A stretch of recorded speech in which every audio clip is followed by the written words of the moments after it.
அம்பாறை மாவட்டத்தில் இம்முறை 58,500 ஹெக்டேர் காணியில் சிறுபோக நெற்செய்கை மேற்கொள்வதற்கு மாவட்ட விவசாய திணைக்களம் தீர்மானித்துள்ளது. பாரிய நீர்ப்பாசனங்களினூடாக 56,100 ஹெக்டேர் காணியிலும் சிறுநீர்ப்பாசனங்களினூடாக 4,400 ஹெக்டேர் காணியிலும் நெற்செய்கை மேற்கொள்ள உள்ளதாக மாவட்ட விவசாய பிரதிபலிப்பாளர் MSA கலீஸ் தெரிவிக்கின்றார்.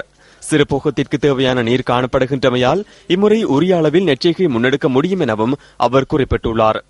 இதேவேளை சிறுபோக நெற்செய்கைக்கான விதைப்பு காலமும் மாவட்ட விவசாய திணைக்களத்தினால் விவசாயிகளுக்கு அறிவிக்கப்பட்டுள்ளது.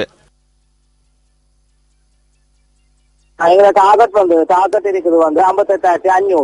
அதுல பெரிய நீர்ப்பாசனத்துக்கு 54,100, பெரிய நீர்ப்பாசனத்துக்கு 4,400 நாங்க ஒரு பிளான் ஒன்று பண்ணி செய்யலாம்னு சொல்லி. தண்ணி அந்த அளவுக்கு பிரச்சனை இல்லை, தண்ணி பிரச்சனை இல்லை, தண்ணி இருக்குது, டேங்க்ல தண்ணி இருக்குது. இப்போ இன்னும் மழையும் பெஞ்சு கொண்டு இருக்குது. அப்ப சில வேளை இன்னும் தண்ணி மட்டமும் கூடலாம். இப்ப நான் நினைக்கிறேன் இப்படி ஒரு 80% தண்ணியால் 75% இதுல அளவுக்கு தண்ணி இருக்க வேணும்னு சொல்லி